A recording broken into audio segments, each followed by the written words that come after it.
My name is Olivia Parker, though most people simply call me Liv. Up until last month, I truly believed I had finally found a way to balance my family dynamics with my personal happiness. Running a small but steadily growing interior design business in Chicago, I had built a life I was genuinely proud of, especially considering I had done it mostly without outside support or validation. So when my phone lit up one Tuesday evening with my mother's name, after nearly 3 months of complete silence, I was more than a little caught off guard. "Olivia, sweetheart," she began, her voice carrying that familiar tone she always used right before asking for something. "Your father and I would love for you to come home this weekend for dinner. It's been far too long, and there are a few family things we need to talk about." There was an unexpected warmth in her voice, something that felt slightly too polished to be spontaneous. Still, I couldn't help the small flicker of hope that sparked inside me. Maybe, just maybe, they were starting to recognize me as an adult, someone whose choices were just as valid as anyone else's. Perhaps they were finally ready to close the gap that had formed ever since. I chose a creative path instead of following my siblings, into what my father liked to call respectable careers. My brother James is a cardiothoracic surgeon, and my sister Rebecca practices corporate law in a sleek office that overlooks Lake Michigan. And then there's me. I turn ordinary spaces into places people truly want to live in.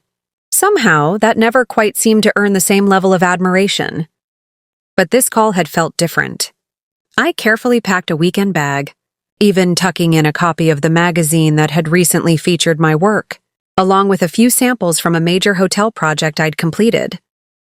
During the 2-hour drive back to my hometown, Oak Ridge, I rehearsed talking points in my head, the award I'd won last quarter, the successful renovation I had led. As I pulled into our old driveway, I noticed the house looked especially polished. New landscaping, fresh blooms in the window boxes. It all seemed prepared for someone important, someone other than me.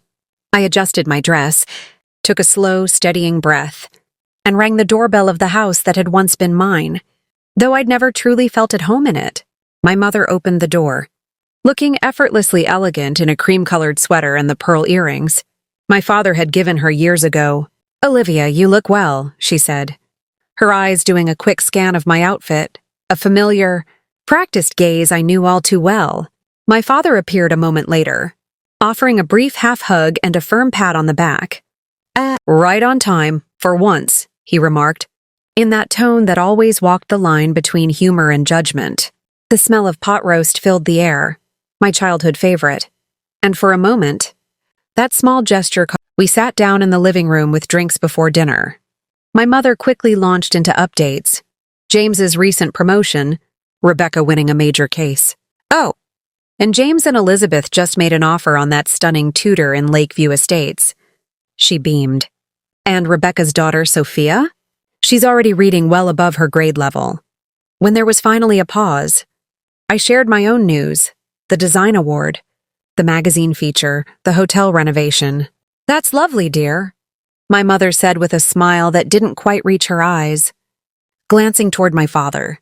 "Oh, speaking of magazines, did you notice James was featured in Medical Innovation Monthly?" Dinner followed the same rhythm, small acknowledgments of my life, overshadowed by praise for my siblings. Any sense of pride I felt in my accomplishments quickly faded under the shadow of my siblings' seemingly more impressive lives. I caught my parents exchanging knowing glances more than once. That quiet, wordless communication I had never been included in. After dessert, my father cleared his throat. "Olivia, your mother and I would like to speak with you in my study," he said, his voice formal, the kind of tone that used to precede childhood lectures. I followed them into the wood-paneled room I had always found somewhat intimidating. Spread across his desk were neatly arranged documents. The words "last will and testament" stood out at the top of one. My stomach clenched. "We've been organizing some of our financial affairs," my father began, adjusting his pen set rather than looking at me. "As you know, we've always valued openness in family matters." My mother sat beside him, a polite smile frozen on her face, her eyes betraying nothing. "We've finalized our will," he continued, now flipping through the papers deliberately. and we felt it was important to inform you directly." He looked up. "We've decided that our estate will be divided between James and Rebecca after we're gone." He paused, watching me carefully, as if bracing for a reaction. "They both have children to raise. Future education expenses to think about," he added. "You've taken a different direction in life, one that doesn't carry those same obligations." I sat still, the words echoing in my mind, not quite sinking in. "So, nothing?" I managed to say at last. "We've supported you, provided you with an education and opportunities," my mother said sweetly, though her tone left no room for discussion. "James and Rebecca simply have greater financial responsibilities. We're confident you'll understand." But I didn't. I didn't understand why they had called me home just to deliver this news. I didn't understand why they now looked at me, waiting, perhaps for a smile or a thank you, as if this decision should somehow feel fair. After years of unequal treatment, this final statement of their preference still had the power to devastate me so completely. The drive back to my hotel that night was a blur. Windshield wipers battling a sudden downpour that matched my internal storm. I'd declined their offer to stay in my old bedroom, mumbling something about early meetings tomorrow. The truth was, I couldn't bear to sleep under their roof, surrounded by photos documenting my siblings' achievements, while the few featuring me were relegated to hallways or bookshelves in the basement. As I navigated the rain-soaked roads, my parents' words replayed in my mind, mixing with memories that suddenly took on new significance. Christmas when I was 12, James receiving an expensive microscope, Rebecca getting a laptop, and me unwrapping art supplies from a discount store. My high school graduation, my parents throwing an elaborate party, but spending most of it introducing James to medical school contacts. My college years struggling with student loans, while learning later that my siblings' educations had been fully funded. "You're more independent," my mother had said when I questioned the disparity. "We knew you could handle it." I pulled into the hotel parking lot and sat with the engine running, rain drumming on the roof as I pulled out my phone. Maya answered on the second ring, her voice instantly shifting from sleepy to alert when she heard my breathing. "Liv, what happened?" "The dam broke." Between sobs, I explained the dinner, the will, the casual way they'd announced my exclusion. "Those absolute monsters," Maya hissed, her fury on my behalf oddly comforting. "You need to confront them. Demand an explanation beyond that nonsense about your siblings having kids." Just the idea of confrontation made my chest tighten. I'd always been the one who kept the peace, the mediator, the one who gave in so that things stayed calm. What if they're right? I whispered aloud. What if I don't really deserve an equal share? I mean, I don't have kids to support. Maya didn't hesitate. "Don't even go there," she said firmly. "This isn't about finances, and you know it. It's about how they've always seen you, like you matter less than the others." After we ended the call, I lay awake in the bland hotel room, eyes fixed on the ceiling, thoughts spinning. The next morning, a text buzzed on my phone. "Brunch at Rosewood Cafe tomorrow at 11. James and Rebecca can't wait to see you. Mom." I almost backed out. The idea of sitting across from them after everything made my stomach turn. But something held me back. Maybe it was the need for some kind of closure, or maybe just a painful curiosity to see how far this divide truly went. I spent the day walking through familiar streets, past my old high school, remembering how art class had once been my refuge. I stopped by the local gallery where I had my first show, the one my parents had attended briefly, before leaving early to catch one of James's basketball games. By evening, I'd made up my mind. I would go to brunch. I needed to know whether my siblings had played a role in this, or if they were simply benefiting from choices they never questioned. The Rosewood Cafe was bustling with the usual Sunday crowd. I spotted them right away at a window table, my family, polished and composed. Rebecca noticed me first and gave a graceful wave, the kind that always came naturally to her. As I walked up, I took in the picture they made. My father studying the menu, like it was a business proposal, my mother fussing with her scarf, James checking the time on a watch that probably cost more than my rent, and Rebecca effortlessly flawless in designer leisure wear. Despite the care I'd taken with my appearance, I suddenly felt out of place, like a guest at my own table.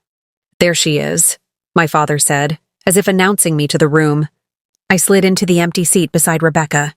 James leaned over to squeeze my shoulder, a move that might have seemed warm to an outsider, but held the same patronizing undertone I'd grown used to. "The prodigal artist returns," he quipped with a smirk that didn't quite reach his eyes. "How's work going? Still doing interior decorating?" Before I could respond or correct the subtle jab, my mother jumped in, her tone full of excitement. "James just received another research grant, his third this year. And Rebecca's firm is leading the Westmore merger." The server brought over the coffees, and as my father reached for his cup, James and Rebecca exchanged a quick, unreadable glance. Rebecca turned to me, casually stirring sweetener into her latte. "I assume Mom and Dad already filled you in on the estate stuff?" she asked, as if we were discussing weekend plans. Her offhand tone made my stomach sink. "You knew?" I asked, my eyes moving from one to the other. James barely looked up, calmly spreading jam on his toast. "Of course," he said. "We've been helping them sort out everything for a while now. Honestly, this setup just makes the most sense. You've never exactly been the most financially savvy, Liv." Rebecca gave a soft nod, her tone just as matter-of-fact. "It's not like you have college tuition to plan for. Sophia's already showing early signs of giftedness, and Michael's likely to follow his father into medicine." My parents didn't say a word. They simply sat there, letting my siblings justify why I didn't deserve an equal place, as though it were the most reasonable conclusion in the world. "I have a mortgage too," I said, my voice barely above a whisper, "and I'm building a business from the ground up." James let out a short laugh, sharp and dismissive. "Come on, Liv. Your little design studio doesn't compare to what we're managing. You live in a condo the size of a shoebox and drive a car that's a decade old." A memory hit me out of nowhere. College graduation. I'd asked my parents for help with the deposit on They gave me $300 and a speech about being responsible with money. A few weeks later, they gifted Rebecca a down payment on her first house. I excused myself and walked to the restroom. Once inside, I locked the door and gripped the sink. My reflection stared back, like unfamiliar, cheeks flushed with a blend of hurt, anger, and something close to grief. I splashed cold water on my face and reapplied my lipstick with trembling hands. When I returned, my father was animatedly describing a family trip to Tuscany set for next summer. "We've booked a lovely villa, room for everyone, including the grandkids," he said, clearly pleased. My mother chimed in with a smile. "It'll be such a special bonding time for the whole family." I waited for some sign that I was included, a mention, a glance, anything. But nothing came. From the details they shared, it was obvious everyone didn't include me. I cleared my throat, trying to ask if I'd be coming along too. But before I could finish, my father checked his watch. "Oh, almost forgot. James has some wonderful news to share," he said, cutting me off. The focus quickly shifted to James's recent promotion, my question hanging in the air completely ignored. 20 more minutes passed, filled with stories, praise, and laughter, none of it directed toward me. When there was a brief lull, I stood and muttered something about needing to meet a deadline. Rebecca gave me a light kiss on the cheek, already scrolling through photos of Sophia's recital to show our mother. My father was lost in something on his phone, and James gave a half-hearted wave without lifting his eyes. As I walked back to my car, one painful thought settled in. If I disappeared from their lives altogether, would they even notice? Back at the hotel, I extended my stay by another night. I couldn't face the long drive back to Chicago just yet. That evening, sitting cross-legged on the stiff hotel comforter, I pulled out a small box I'd brought with me, filled with old birthday cards, school awards, and fading snapshots. I'd packed it hoping to feel a bit of the love I once believed had been there. I began arranging the contents chronologically, and an unsettling pattern slowly took shape. In the earliest family photographs, I was centered between James and Rebecca, my parents' hands resting proudly on my small shoulders. But over time, my place in the images shifted, inching toward the edges, sometimes blurred, occasionally cut off entirely. Among the keepsakes were certificates from school art competitions, with my father's tight handwriting in the margins.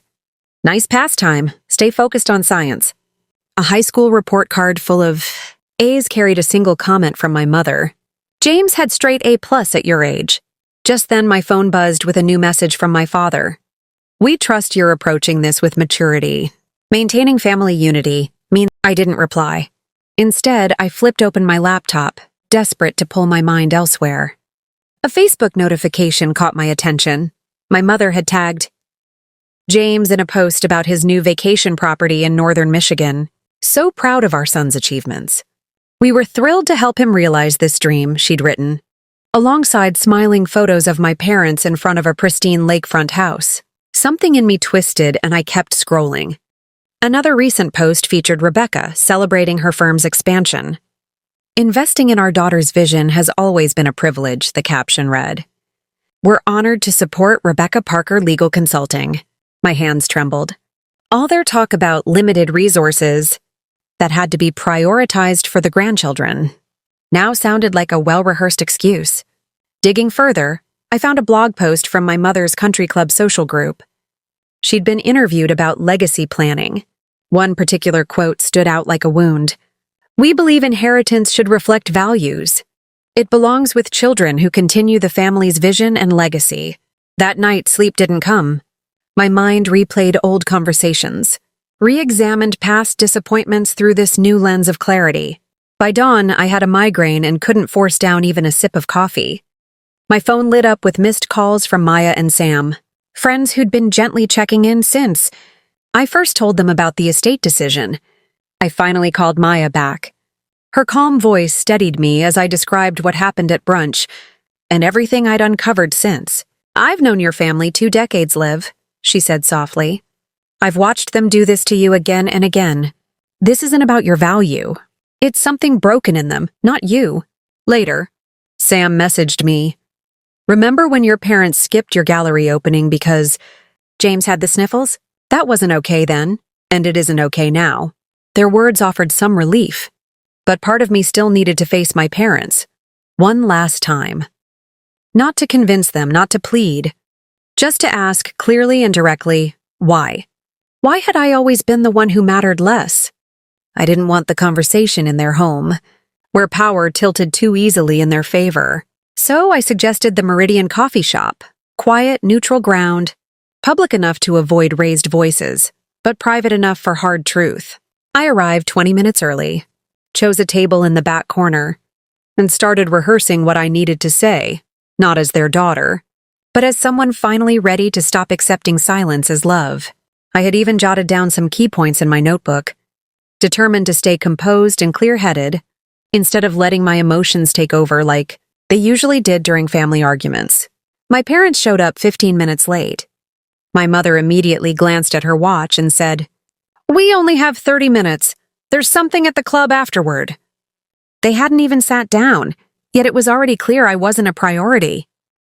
Taking a deep breath to steady myself, I faced them as they settled across from me. My father quickly signaled the waiter for service, while my mother adjusted her scarf and jewelry. "I want to discuss your decision about the will," I began carefully. Not to change their minds, but to understand why.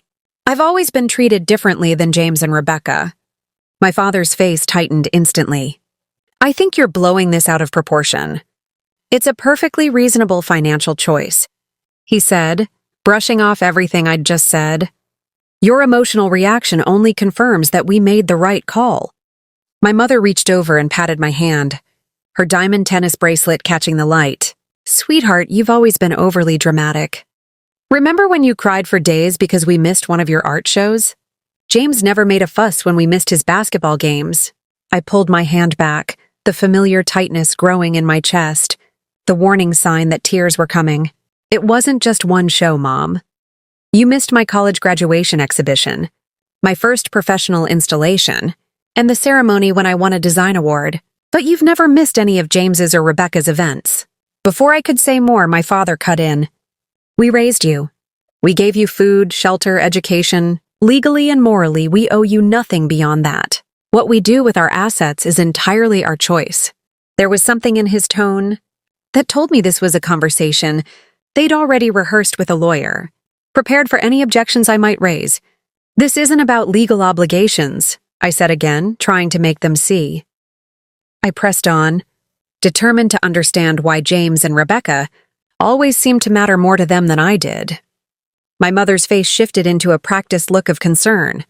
If you applied yourself like your siblings, maybe you'd have a career that makes us proud. Interior design is a nice hobby, but it's hardly a profession that carries the Parker name. Her words hit me like a slap. I have a master's degree in design. I run a successful business with employees who rely on me. My work has been featured in national magazines. But my father dismissed it. Rebecca became partner at 30. James saves lives every day. Your work is just decoration. I tried one last time, my voice shaking despite my effort to stay steady. Can you understand how painful it is to hear that nothing I do will ever be enough? That who I am is deeply disappointing to you? My mother glanced at my father, then back to me. Other daughters call their mothers weekly, visit often, and remember anniversaries without reminders. Maybe if you'd been more attentive to family duties, we'd feel differently. The audacity of that statement stunned me, especially since they rarely returned my calls and completely forgot. My birthday last year, I've worked so hard to keep a relationship with you, I said finally. I've accepted less attention, less support, less love my whole life, hoping it would someday be enough. But it never will be, will it? My father checked his watch again and stood abruptly. I think we've heard enough. When you're ready to be reasonable and accept our decision, you can take part in family events again. My mother gathered her purse and added, We hope you'll think about how your attitude affects the family's harmony. Without waiting for my reply, they left, my father tossing some bills on the table for their untouched coffees. The barista caught my eye with a look of sympathy as I sat alone, my carefully written notes blurred by tears I refused to shed in public. The reconciliation I'd hoped for didn't just fail. It proved that nothing would ever change because my parents saw nothing wrong with how they treated me. Back in Chicago, I threw myself into work, hoping routine would steady me while I tried to process everything. But I couldn't focus. I stared at fabric samples without really seeing them, missed deadlines for the first time ever, and found myself zoning out during meetings with clients. 2 weeks after that coffee shop conversation, I lost the Lakefront Hotel account because I submitted designs late and below my usual standard. My assistant Kelly noticed I was distracted but didn't press when I brushed off her worried questions. One late night, sitting alone in my apartment surrounded by work I couldn't focus on, my email notification chimed. It was from my mother with the subject line, Family Photos. The message simply said, Thought you might like these, with an attachment. When I opened it, dozens of pictures from a recent family gathering appeared, one I hadn't been invited to. James and Rebecca with their kids, my parents smiling proudly, everyone dressed in coordinated navy and cream. Once again, I was noticeably missing from an important family moment. Before I could fully absorb this, my phone buzzed with a text from Rebecca. Just wanted to share our good news. Mom and Dad are helping us with the down payment on our lake house. So grateful for such generous parents. Something inside me broke. I sank to the floor by the coffee table, struggling to catch my breath as tears finally slipped past the composed front I'd been holding for weeks. I don't know how long I stayed there before I grabbed my phone and called Maya. The clock read 1:38 a.m., but she answered right away. I can't do this anymore, I sobbed. I can't keep pretending it's okay to be the family's forgotten one. Without hesitation, Maya said, I'm coming over. Don't move. 30 minutes later, she was at my door, taking in my tear-streaked face and the mess around me. I had pulled out every family photo, every card, every piece of evidence from a relationship I'd spent years trying to mend. Oh, Liv, she murmured, sitting beside me on the floor. For hours we talked through everything. The endless small rejections, the constant comparisons, the way my parents rewrote history to paint themselves as supportive, while consistently tearing me down. You know what hurts the most? I said as dawn started to fill the room. After all this, I still want them to love me. I still crave their approval like I'm a little kid again. Maya took my hands gently. That's not weakness, Liv. That's being human. But you have to ask yourself how much longer you're willing to sacrifice. Your happiness? Hoping for something they simply can't give. Her words hit me deep, shaking me to my core. I started to hyperventilate. my heart pounding so intensely that I feared I might be having a heart attack. Maya immediately recognized the signs of a panic attack and quickly called in Uber to rush us to the emergency room. Several hours later, after medication, helped calm my system and test confirmed. My heart was physically healthy. A doctor sat beside me. Your results indicate extremely high stress levels, Dr. Winters explained. Sustained emotional distress like this can lead to serious health complications if left untreated. She suggested I begin therapy and provided a medical note recommending a 2-week leave from work. I had truly hit rock bottom. Unable to work, my body rebelling against the emotional burden I had carried for so many years. As Maya helped me back into my apartment, I looked around at the signs of my unraveling life. Missed deadlines, ignored messages, dirty dishes piled up for days, and I realized that something had to change. Not my family, not my siblings, but me. For the first time, I saw with absolute clarity that waiting for my family to recognize my worth was a path that would destroy me completely. The therapist Maya referred me to, Dr. Powell, specialized in family trauma. During my first session, I spent 45 minutes insisting my family wasn't so bad and that I was overreacting. Dr. Powell listened quietly, then said something that stopped me in my tracks. You've gotten used to their behavior because facing how truly unhealthy it is would be too painful. In the weeks that followed, I started to recognize patterns I had been blind to my whole life. Dr. Powell gave me books on emotional neglect and family scapegoating. I learned terms like golden child syndrome and narcissistic family dynamics. That described my experience with unsettling accuracy. At first, I resisted these labels. Surely my family couldn't fit such extreme descriptions. But once I allowed myself to look honestly, the evidence was undeniable. I found an online support community for adults with emotionally distant parents, where I read stories that reflected my own experience with striking similarity. Over time, I started setting boundaries I had never dared to establish before. I muted my family's social media accounts, choosing not to witness their carefully curated moments that deliberately left me out. I limited phone calls to 15 minutes, ending conversations when they turned negative or hurtful. I stopped sending thoughtful gifts that went unnoticed, refusing to expect anything in return. Most importantly, I began to celebrate my own successes without waiting for the parental approval that never arrived. My apartment became a symbol of the changes happening inside me. I repainted the walls and replaced furniture, trading pieces meant to impress others for ones that truly brought me happiness. I created a home office that honored my achievements in design. In therapy, I wrote letters I never sent, addressed to my younger self, to my parents, to my siblings, pouring out years of suppressed pain and frustration, and gradually moving toward healing and acceptance. As months went by, my design work gained new depth and authenticity. I began creating spaces that embodied genuine comfort and meaning, rather than chasing trends or approval. One returning client was impressed by my renewed vision and hired me for a full home makeover, revitalizing my professional standing.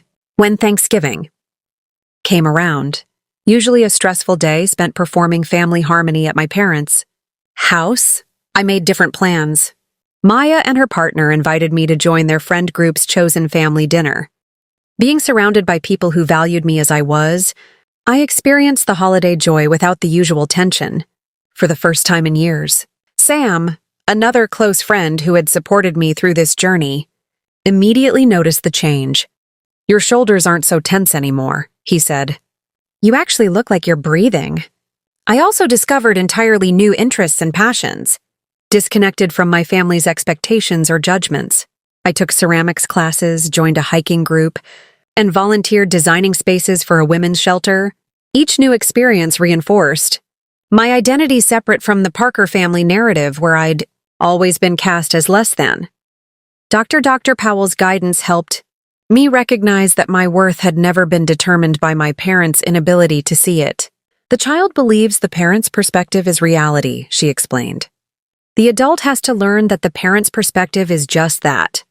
One flawed perspective. By spring, nearly 6 months after the devastating will conversation, I barely recognized the woman who had sobbed on her apartment floor in despair. I wasn't completely healed. That would take longer than half a year of therapy could provide. But I was stronger, clearer, and finally building a life that wasn't a desperate bid for approval I'd never receive. The call about my father's health came on a Tuesday morning. Minor heart scare, my mother termed it, though her voice betrayed greater concern. We're having a family meeting tomorrow to discuss care arrangements. I suppose you should be there. 2. The dismissive afterthought hurt less than it would have months before. I arranged coverage at work and drove to Oakridge, arriving at my parents' house to find Rebecca's and James's cars already in the driveway. Inside, they were gathered in the living room, James reviewing medical documents with professional authority, while Rebecca organized notes about care options. My mother hovered anxiously between them, while my father, looking paler but as stern as ever, sat in his favorite chair. No one acknowledged my arrival for several minutes. When James finally looked up, it was with surprise, as if he'd forgotten I'd been invited. "We've already outlined the care schedule," Rebecca informed me without greeting. "James will oversee medical decisions. I'll handle legal and insurance matters, and Mom will coordinate daily care." My father nodded approvingly at their efficiency. "We'll need to liquidate some investments," James continued, addressing my parents as if I weren't present. "The treatment protocol I've selected isn't fully covered by insurance." I stood silently, watching this familiar choreography where decisions were made without my input, my presence barely relevant to family functioning. But something had changed. I wasn't the same person who had accepted this dynamic my entire life. I cleared my throat and 4 pairs of eyes turned to me, with varying degrees of surprise and impatience. "I'd like to contribute to Dad's care as well," I said calmly. "I have skills and resources that could be valuable in this situation." Rebecca's dismissive laugh cut through the room. "What exactly would you contribute, Liv?" "Going to redecorate Dad's recovery room." My mother made a placating gesture. "Darling, James and Rebecca have this well in hand. You have your little business to worry about." Something about her condescending tone identical to one's I'd heard my entire life crystallized the moment. I took a deep breath and spoke with a clarity that surprised even me. "For 32 years, I've accepted being treated as less valuable, less capable, and less worthy of consideration than James and Rebecca. I've made excuses for why you've consistently provided them with opportunities, financial support, and emotional validation that you've withheld from me. I convinced myself that if I just achieved enough, or if I were understanding enough of your limitations, eventually you would see me as equally deserving of your love and respect." The room had gone completely silent.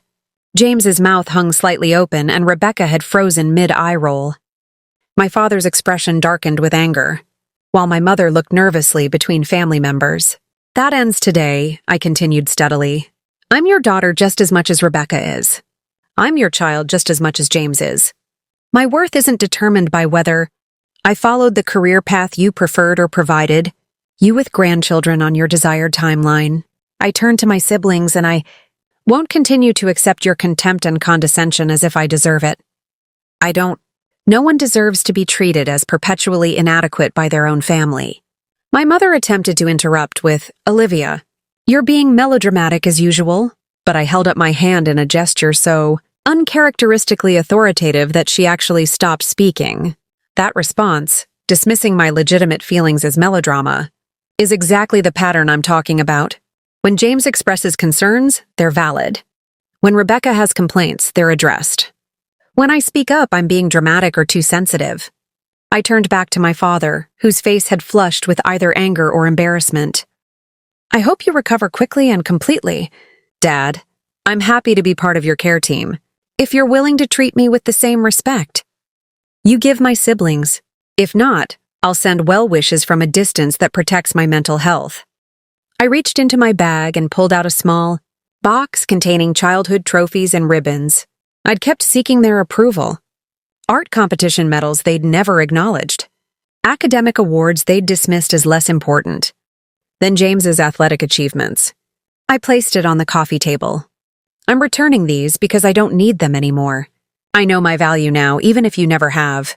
Without waiting for a response, I walked calmly to the door. My mother called after me, her voice tinged with the manipulation that had always worked before. "If you walk out now, You're proving exactly why we made the decisions we did." I paused at the threshold, turning back one last time. "No, Mom. If you let me walk out now, you're proving exactly why I finally need to prioritize myself over a family that never prioritized me." As I shut the door behind me, I overheard Rebecca's surprised voice and James starting to argue with my parents. For the first time I could remember, I had broken the family pattern by refusing to accept the role they had assigned me. Standing on the porch of my childhood home, I took the deepest breath. I'd drawn in years, filling my lungs, fully without the usual tightness anxiety had caused whenever I was in that house. I glanced back at the towering house that had long made me feel small and felt something I hadn't expected, not anger or sorrow, but a deep sense of freedom, as if I had finally laid down a weight I was never meant to carry. 6 months slipped by like a fleeting moment. The changes in my apartment had become a reflection of the transformation inside me. Walls that were once dull beige now burst with the vibrant colors I had always admired but never dared to use. Furniture was arranged for comfort instead of show, and most importantly, a gallery wall displayed my design accomplishments, alongside pictures of my chosen family, friends, who lifted me up instead of tearing me down. My business didn't just recover. It thrived, now focused on creating spaces that honored clients, true selves instead of chasing societal approval. I hired 2 new designers and moved into a larger studio. Maya joked that I'd grown so much inside that I needed more room outside too. My relationship with my birth family continued, but on entirely new terms. After my dramatic departure from that family meeting, it was James who surprisingly reached out first. "I've never seen you stand your ground like that," he said awkwardly over coffee. "Made me realize I barely know you." Though cautious, our connection slowly deepened as he started to see me as my own person, not just part of the family story. Rebecca remained resistant, holding on to her competitive edge, though she stopped making outright critical remarks about my career. My parents went through familiar phases: initial silence fueled by anger, then attempts to restore the old dynamic with guilt and manipulation, followed by a grudging acceptance of my new boundaries. When those failed, my father's health improved. Even though I wasn't the main caregiver like my siblings, I found ways to contribute meaningfully, which gradually earned a small measure of respect. My mother struggled the most with how things had changed, switching between surface-level support for my confidence and veiled critiques masked as concern. Through all of it, I kept the boundaries therapy had taught me, limiting contact to what felt healthy, ending toxic conversations early, and most importantly, refusing to define my worth by their approval or judgment. The previous Christmas, I had endured a painful day pretending everything was fine at my parents' house, despite their recent announcement about the will. This year, I chose intentionally to accept their dinner invitation, setting clear limits on the time I would stay and bringing Maya along for support. For 3 hours, I showed up as my true self, not the people-pleasing daughter I had been for so many years. When my mother made a usual critical remark about my unconventional holiday outfit, I didn't apologize or get defensive. "I love this dress," I responded calmly. "It makes me happy." The room briefly fell quiet at my simple statement. Then the conversation moved on. That moment perfectly captured my new way of being, not chasing approval or fearing rejection, but simply being at ease with who I am. Later that night, alone in my apartment with Chicago's lights sparkling outside my window, I wrote a final entry in the journal Dr. Powell had recommended. I realized I had spent my whole life believing the greatest gift I could receive was my parents' approval. Approval, their recognition that I deserved their love and support just as much as anyone else. I've come to realize that no amount of money, property, or possessions could compare to the legacy I've granted myself, the freedom to define my own value, to create my own meaning of success, and to build a life that reflects who I truly am, not who others expected me to be. The journey from that painful dinner, where they made it clear I was disinherited, to this place of calm hasn't been straightforward or easy. There were setbacks, moments when I slipped back into old habits, days spent mourning the parents I never really had, times when standing firm in my truth felt lonelier than falling back into familiar dysfunction. Yet with every step I took toward being authentic, the way forward grew clearer and the weight I carried became lighter. Perhaps the most profound realization was that while I couldn't change my family's perception or behavior, I could change the story I told myself. I was no longer the less valuable child, the family disappointment, the eternal outsider.